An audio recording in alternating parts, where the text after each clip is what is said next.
Categorical میرا جواب ہے کہ قطعاً نہیں، بلکہ یہ بدعت ہے۔ یعنی یہ بجائے آپ کو کوئی ثواب دلانے کے الٹا جو ہے آپ پر گرفت ہو جائے گی، ایسی کوئی چیز صحابہ سے ثابت نہیں ہے۔ اور ہمارا دین وہی ہے، ما انا علیہ واصحابی، رسول نے فرمایا جس چیز پر میرا عمل ہے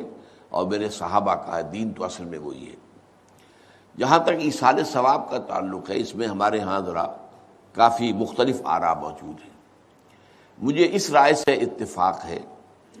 کہ مالی اگر کوئی عبادت ہے، اس کا ثواب آپ اپنے کسی فوت شدہ بزرگ کو منتقل کر سکتے ہیں۔ مطلب آپ نے کسی بیوہ کی کوئی مدد کی ہے، کسی یتیم کی کوئی مدد کی ہے، کسی دینی کام میں پیسہ لگایا ہے، کوئی صدقہ جاریہ شروع کیا ہے خدمت خلق کے لیے وغیرہ وغیرہ، تو اس کی تو جو ہے اس کے ثواب کو منتقل کیا جا سکتا ہے کہ اللہ اس کا ثواب میرے والد یا میری والدہ کے وہ کو پہنچا دے۔ جسمانی نہیں، آپ نماز پڑھ کے کہیں اس کا ثواب، یا روزہ رکھ کر کہیں کہ اس کا ثواب، یا یہ کہ آپ قرآن پڑھ کر کہیں یہ آپ ہی کو ثواب ہوگا،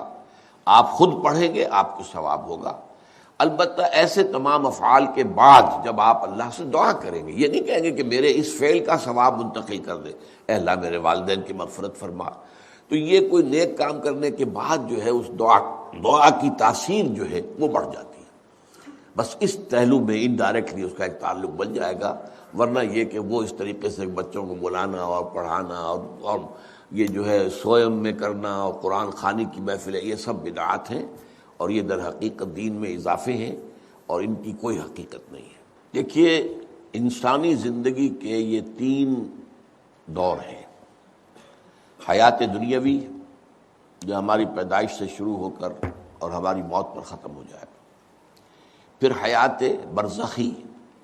موت سے لے کر قیامت کے دن تک، اور پھر حیات اخروی ہے قیامت میں ریزوریکشن کے بعد سے وہ زندگی جو ہے جو جنت یا دوزخ کی ہے۔ اس میں ان دونوں زندگیوں کے بارے میں تفصیل سے کوئی بات کرنا بالکل غلط ہے اور اس سے فتنے پیدا ہوتے ہیں۔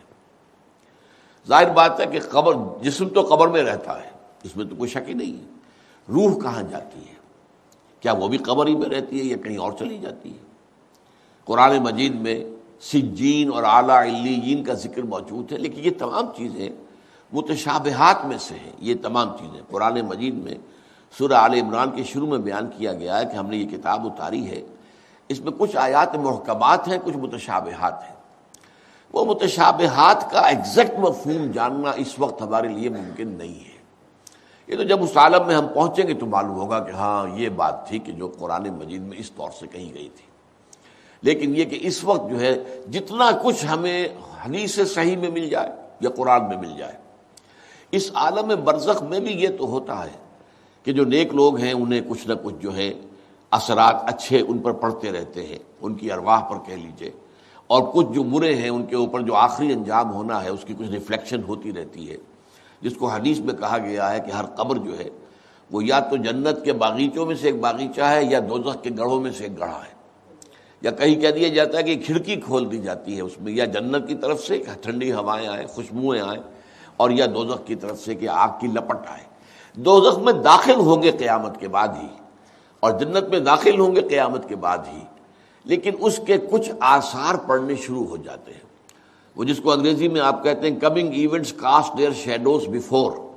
بعد میں آنے والے واقعات جو ہیں ان کے کچھ سائے جو ہیں پہلے سے آنے شروع ہو جاتے ہیں۔ تو اسی طرح سمجھیے کہ جو کچھ آخرت میں کسی انسان کے ساتھ ہونا ہے اس کا ایک عکس جو ہے وہ عالم برزخ میں شروع ہو جاتا ہے۔ اسی لیے قرآن مجید میں یہ بھی آیا ہے کہ یہ جو آل فرعون تھے یہ صبح و شام جہنم پر پیش کیے جاتے ہیں،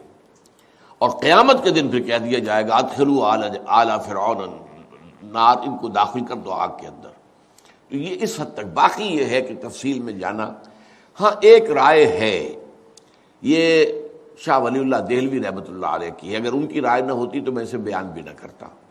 لیکن یہ کہ وہ ایک بہت بڑے محدث اور بہت مفکر اور دین کے فلسفے سے بہت بڑے واقف انسان تھے۔ انہوں نے کہا کہ جو اولیاء اللہ ہوتے ہیں، اللہ کے نیک بندے، اللہ کے بندے، ان کے انتقال کے بعد ان کی روحوں کو بھی اللہ فرشتوں کے طبقہ اسفل میں شامل کر دیتا ہے۔ یہ فرشتے ہیں نا، اس وقت بھی موجود ہیں، ابھی شاید اگلے ہی جمعے میں وہ حدیث جو ہے اس کا بیان آئے گا کہ جب بھی کسی گھر میں، اللہ کے گھر میں کچھ لوگ اس لیے جمع ہوں کہ اللہ کی کتاب پڑھیں اور سمجھیں اور سمجھائیں، تو ان کے اوپر فرشتے گھیرا ان کا ڈال لیتے ہیں، اور ان پر اللہ کی طرف سے سکینت نازل ہوتی ہے اور رحمت نازل ہوتی ہے، اور اللہ ان کا ذکر کرتا ہے فرشتوں کے پاس، دیکھو میرے بندے،